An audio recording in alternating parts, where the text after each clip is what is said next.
மலைகள் சூழ்ந்த பாலாற்றினுடைய தமிழ்நாட்டுக்கு ஆரம்பம் எங்கதான் போல தமிழ்நாட்டுக்குள்ள அம்மா பாலாற்று தேவி அடியெடுத்து வைக்கக்கூடிய அற்புதமான இந்த திமாம்பேட்டை எடுத்த புல்லூர் மதுரா மோட்டூர் கிராமம் பார்க்கறதுக்கே காலையில வந்ததுதான் இன்னும் அற்புதமான காட்சியா இருந்தது போல. எழுதி சூழ்ந்த கிராமத்துல இயற்கை சூழ்ந்த அற்புதமான ஒரு ஸ்தலமா இருக்கக்கூடிய இந்த கிராமம் மோட்டூர் கிராமத்துல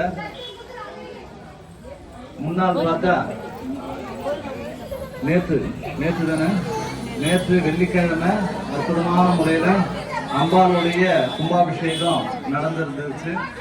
அம்மா வரணும்னு எவ்வளவு ஆசைப்பட்டேன், இருந்தாலும் என்னுடைய பி தியாகராஜனுடைய வீட்டில் சில விஷயங்கள்னால அவரால் வர முடியல. அதனால என்னையாலும் இந்த இடத்துக்கு வர முடியாது போச்சு. இருந்தாலும் அம்மா வந்தே தீரணும். ஏன்னா இவ்வளோ அன்பு எனக்கு சாதாரணமான அன்புன்னு சொல்ல முடியாது. இந்த கிராமத்து மக்கள் வந்து இந்த தம்பி இருக்கிறார், அவரும் சரி, அவங்க கூட வந்தவங்க சரி, ஒரு 10 பேர் அவ்வளோ ஒரு அன்போட ஒரு 2-3 முறை வந்து சித்தஞ்சிக்கு வந்து அழைப்பு கொடுத்துருந்தாங்க. அந்த அன்பினுடைய அழைப்பு ஏற்று இன்னைக்கு ராமருடைய கும்பாபிஷேகம் நாளைக்கு காலையில் நடக்கும் போது, இருந்தாலும் இன்னைக்கு யாகசாலையிலையாவது எழுந்தருளி உங்களுக்கு அம்பாளுடைய ஆசீர்வாதத்தை தரணும் அப்படின்னு சொல்லி தான் அம்மா இங்கே வந்திருக்கிறேன். எவ்வளோ பணிகள் இருந்தாலும் அதெல்லாம் ஒதுக்கி வச்சுட்டு உங்களுடைய அன்பின் அழைப்பை ஏற்று அம்மா வந்திருக்கிறோம்.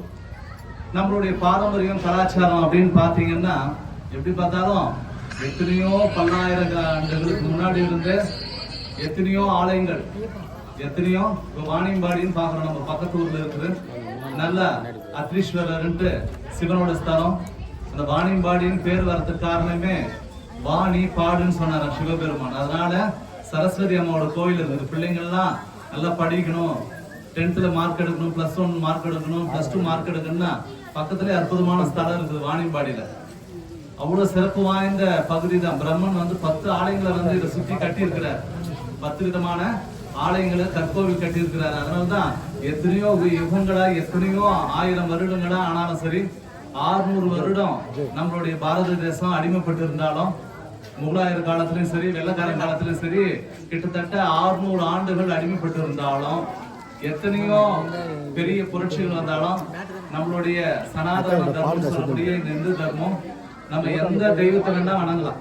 நம்ம எந்த தெய்வத்தை வேணா வணங்கலாம். மாரியம்மன் வணங்கலாம், காளியம்மன் வணங்கலாம், சிவனை வணங்கலாம், விஷ்ணு வணங்கலாம், பெருமாளை வணங்கலாம், ராமர் வணங்கலாம், ஏன் சூரியனை வணங்கலாம், சந்திரனை வணங்கலாம், மலையை வணங்கலாம். கிரிவலமா வந்து அண்ணாமலையார மலையா நினைச்சு, இயற்கையை நினைச்சு, 6 குளம் எல்லாமே நம்ம பூஜை பண்ணுவோம்.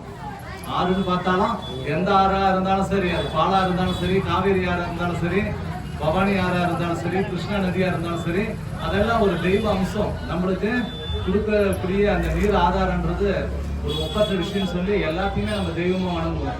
ஒரு துளசி ஆகட்டும், வேப்பமரம் ஆகட்டும், அரச மரம் ஆகட்டும், எல்லாத்தையும் ஒரு புனிதமா வணங்கினதுனால தான் இத்தனை வருஷம் அழிவில்லாம இது இந்து தர்மம் நீக்கி வரைக்கும் ஆலமரம் போல தழைச்சு நல்ல அற்புதமான சக்தி வாய்ந்த இந்து தர்மமா இருக்குது.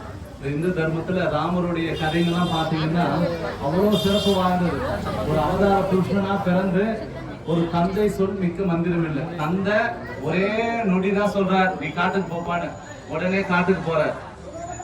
தான் நண்பருங்க கையில எப்படி பழகணும், எதிரியா இருந்தா கூட அவனை எப்படி மதிக்கணும், ஒரு மனைவினா அவளுக்காக மட்டும்தான் வாழணும் அப்படின்னு சொல்லி ஒரு அற்புதமான வாழ்வியல் முறையை அவர் வாழ்ந்து காட்டினார். அவருடைய கும்பாபிஷேகம் போது ரொம்ப பெருமைக்குரிய விஷயம்.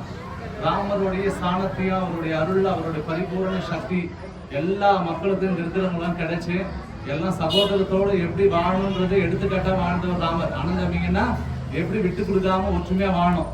அண்ணன் போனா போச்சு, சின்ன காலியா போச்சுன்னு சொல்லுவாங்க. பழமொழினா சொல்லுவாங்க, அண்ணன் போனா சின்ன காலியா போச்சுன்னு சொல்லுவாங்க. ஆனா அப்படி செய்யல பரதன்.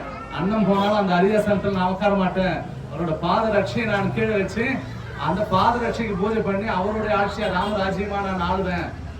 அவர் வர வரைக்கும் நான் வந்து வனவாசமான வாழ்க்கை தான் வாழ்வேன், சுகபோகமான வாழ்க்கை வாழ மாட்டேன்னு சொல்லி அண்ணனுக்காக அவர் வாழறதும், தம்பிக்காக அவள் வாழறதும் எப்படி பாருங்க.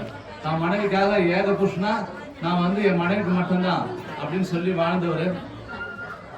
ஒரு ஹனுமான், பக்த ஹனுமானா வர்றாரு, அவர் அரவணைச்சு எப்படிலாம் அன்பு காட்டி சிரஞ்சீவியா ஆசீர்வாதம் பண்றாரு. ஒரு மக்களுக்கு ஒரு மக்களாட்சியை அற்புதமா தந்தவர் நம்மளுடைய ஸ்ரீராமச்சந்திரமூர்த்தி தான். அந்த மாதிரி பாத்தீங்கன்னா அவருடைய வரலாறு பெருமைகள் அந்த புராணங்கள்லாம் படிக்க சொல்ல அவ்வளவு அற்புதமா இருக்கும். அவருடைய கும்பாபிஷேகம் இங்க எழுந்தருள் சொல்ல அவர் கண்டிப்பா சீதா தேவியோட லக்ஷ்மணனோட தன்னுடைய இன்னும் இருக்கிற பரதன் சத்ருகன் ஹனுமானோட கருட வாகனத்தோட இந்த இடத்துல எழுந்தருளி இங்க பட்டாச்சாரியர்கள் அற்புதமான முறையில அந்த வேத மந்திரங்கள்லாம் சொல்லி அவங்க நாளைக்கு குடமுழுக்கு செய்ய போறாங்க. எல்லாம் குடும்பத்தோட இருந்து அந்த கும்பாபிஷேகத்தை பார்த்து உங்களுக்கு என்ன வேண்டுதல் வேணுமோ அந்த வேண்டுதலை கேளுங்க. ராமபிரான் சீதா தேவியோட அனுகிரகம் பண்ணுவார்.